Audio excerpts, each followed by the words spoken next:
When we think of early Christianity, we usually picture Rome, the Mediterranean, and stone cathedrals. But long before Europe was fully Christianized, a highly organized branch of the faith was expanding in the opposite direction, pushing deep into Asia. Their launchpad was Merv. Today, it's a series of earthen ruins rising out of Turkmenistan's Karakum Desert. But for centuries, this isolated oasis was a mandatory bottleneck for anyone trying to cross into Central Asia. Because every merchant caravan, diplomat, and army had to stop here for water and supplies, Merv grew into a cosmopolitan megacity. Under the Parthian and Sassanid Persian empires, it became a diverse crossroads where Zoroastrian fire temples, Buddhist stupas, and Jewish synagogues sat side by side within the same city walls. It also became a haven for a specific group of Christians known as the Church of the East. These believers were driven into the region for two reasons. Many fled Roman persecution after being labeled heretics, while others were prisoners of war, forcibly deported to the eastern frontiers by Persian kings. Cut off from the West and dropped into a non-Christian empire, they had to adapt. Rather than dying out in the desert, this isolated community engineered a highly flexible, durable survival system that would eventually carry their faith all the way to China. The Church of the East established a heavily fortified headquarters in Merv. Realizing they were permanently separated from the Roman world, the church leadership in Persia formally declared their independence in the 5th century, turning frontier cities into operational bases. This chart shows the administrative hierarchy of the Church of the East, highlighting Merv's status as a metropolitan see.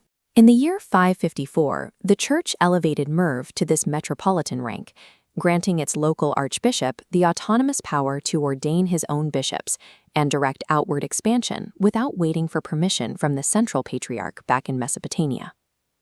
This map shows the ancient citadel of Gaur-Kala, with a specific focus on a structure known as the Oval House. Built on a massive platform right inside the city walls, this complex functioned as a large-scale monastery, proving that the Christian community was deeply integrated into the urban fabric of the Persian military stronghold. Excavations at the site revealed an industrial scale of religious activity. Archaeologists uncovered a fresco of a cross, bone amulets, and ceramic casting molds designed specifically to produce cross pendants. The city operated a local mass production industry to supply a rapidly growing population. These floor plans show the architectural layout of the Oval House alongside another major site called Karoba Kashuk. Located 15 kilometers outside the city walls, Karoba Kashuk is a massive single-nave basilica. Instead of using Western stone, the builders constructed it entirely out of raw clay mud bricks, perfectly adapting the structure to the Central Asian desert environment. The scale of these urban monasteries and mass-produced artifacts suggest Merv wasn't a temporary stop for refugees. It was an institutionalized base camp, engineered for a coordinated push into the heart of the continent. Having a secure headquarters was only half the equation. The real logistical challenge remained. How does an archbishop project influence across thousands of miles of deadly, volatile Silk Road terrain? The answer was the Sogdians. This elite class of Iranian merchants effectively controlled the transcontinental trade routes spanning from Persia all the way to the Chinese capital.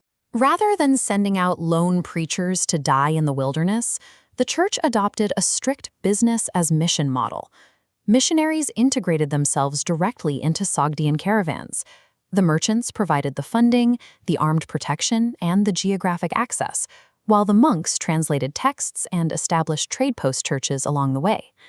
Once they reached a new population, they offered highly practical skills to win local favor. The monks of Merv were trained in advanced Greek medicine, astronomy, and administration. They built hospitals, cured the sick, and even created written alphabets for illiterate nomadic tribes, making themselves indispensable to local rulers and foreign courts. Their most effective strategy was complete cultural immersion. The Church of the East discarded the rigid traditions of Western Christianity entirely, choosing instead to translate their faith so that it fits seamlessly into the Asian mindset.